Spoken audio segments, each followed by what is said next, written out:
ladies and gents, what do you say we do another round of Pick a Card? I believe this is Pick a Card number 3. So, of your questions, astronomy classes, let's take a look at what's on your mind as we continue science from the laundry room. All right, B1. Let's take a look. We're down to good 6 or 8 cards maybe left before we start running out of questions. That's enough to get us through a few more of these sessions. Flip, flip, flip, flip, flip. I pick that one at random. Okay, here we go. How big is our galaxy? 220,000 light years across. That's huge. It's big. It's amazing. It's stupendous. And it's not even the biggest one out there. The one that is the galaxy next door, M31, Andromeda Galaxy rather, is on its way to us. It's about, astronomers believe, twice as big as our own beloved Milky Way. And our Milky Way is certainly one of the bigger spiral galaxies, at least in our neighborhood. A lot of smaller galaxies floating around. And in general, eventually they get gobbled up or captured in an orbit around the bigger galaxies. Right now, Andromeda has, I don't know the last count, but I want to say more than a dozen satellite galaxies that are they're galaxies themselves, and they're in orbit around Andromeda Galaxy, as big as it happens to be. So, how big is a galaxy? Stupendously, amazingly huge is a pretty solid answer. But hundreds of thousands of light years across. Pretty cool stuff. All right, second period. Lots of questions left to go through here. You had lots of questions to begin with. And as a scientist, I really genuinely appreciate that. So, here we go. I'm going to pick this one at random right here. Okay. What will happen if you fall into a black hole? At first, you'll just accelerate faster and faster as you fall, kind of like, jumping off a high dive at a swimming pool or whatever. You start falling slowly at first, then fall faster and faster. Here's the weird thing. The closer you get to the black hole, the faster you fall, you will accelerate, and that much mass, according to this really cool equation, you all know it, E equals mc squared.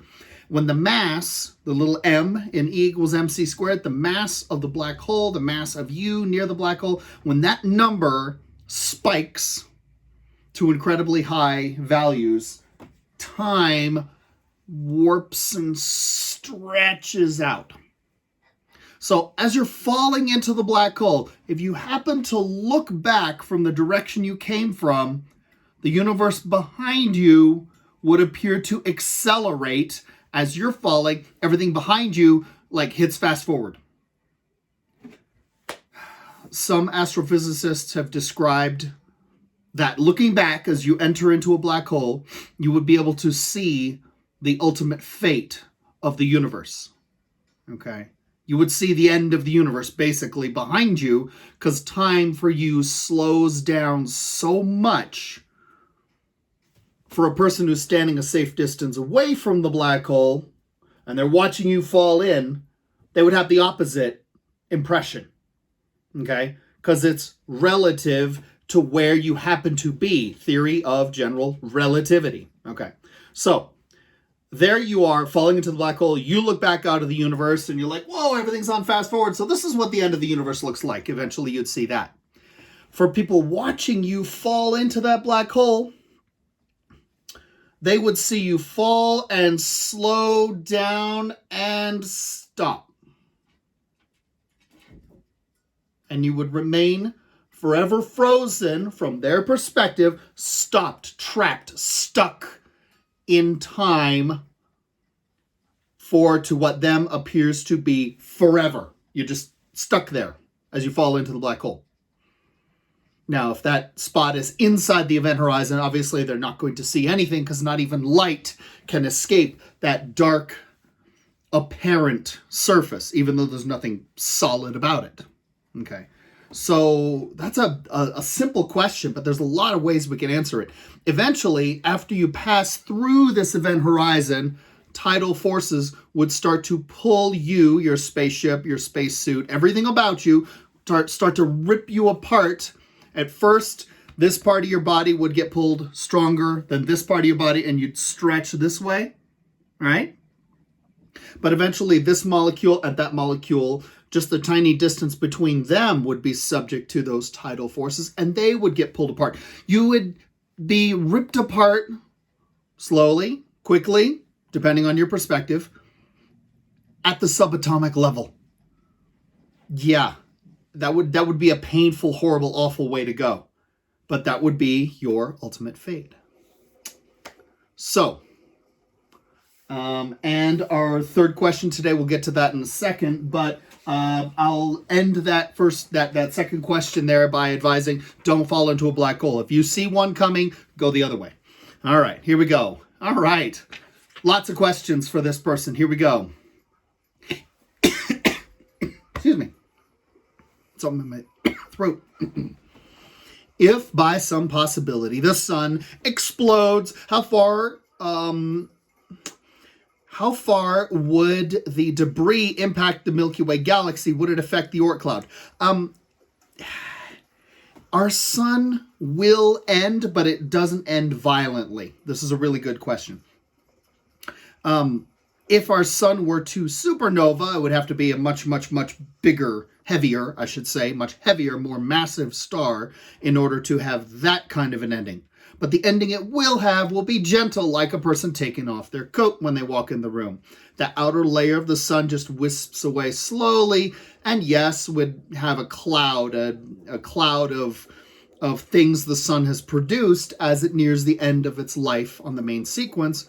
Red giant's outer shell would vanish. The white dwarf would be left over. Maybe a planet or two, a gas giant or two would be left. Would the Oort cloud be affected? That's an interesting question. I don't know the answer to it. If the whole system were heated up, right? The Oort cloud is made entirely of comets, right? And comets are frozen like dirty snowballs in space. Heat up the whole system, those will melt and become just atoms and space dust themselves. They'll evaporate, okay? So to answer that, would our sun turning red giant and then nova, that event that ends its life as a star basically, would that have an effect on the Oort cloud? If it heated up enough to that distance, it would melt all those comets and they would just become part of this nebula that was left behind. Good question. Next question. What is the entirety of dark matter? The video we did last time. I know you wrote these questions before I created online discussions, but the video of me on my back porch talking about dark matter and what it is, I refer you to that. I'll put the link below so you can, link back to it if you feel like that. And what about dark energy? Okay, cool, excellent. That video I just shot earlier today, from my front room, and you'll be able to see Walter and I try our best to explain what little we know about dark energy. What is dark energy? What exactly is it? How does it affect us? Here's the beautiful thing. It doesn't affect us one little bit. Not at all. I like this person's being very specific in their questions. Excellent. Way to go. It affects the whole universe and the ultimate fate. Will the universe end in fire? Will it end in ice? Will it end violent or will it end quiet? Will it end full of action or will it end cold, dark, and empty, right? Cold, dark, and empty is what dark energy tells us the universe will end as. Excellent question. Way to go. And the last question. What came before the Big Bang? If you figure it out, tell me. Tell me first. Okay? I'll write a book and I'll split it with you. Okay? No, we just don't know. We have no idea what was there before the Big Bang. In fact, I will venture so far as to say science has no business commenting on what was there before the Big Bang. I know personal beliefs really play a lot, Some being sitting on a throne said, let there be light, and all of a sudden there was. Beliefs bring people happiness and bring them joy. And as long as those beliefs bring you joy, hang on to them. Don't apologize for them and soldier on with pride. But science, my friends, doesn't have those answers because it is beyond our ability to gather data. Science is about gathering data, right?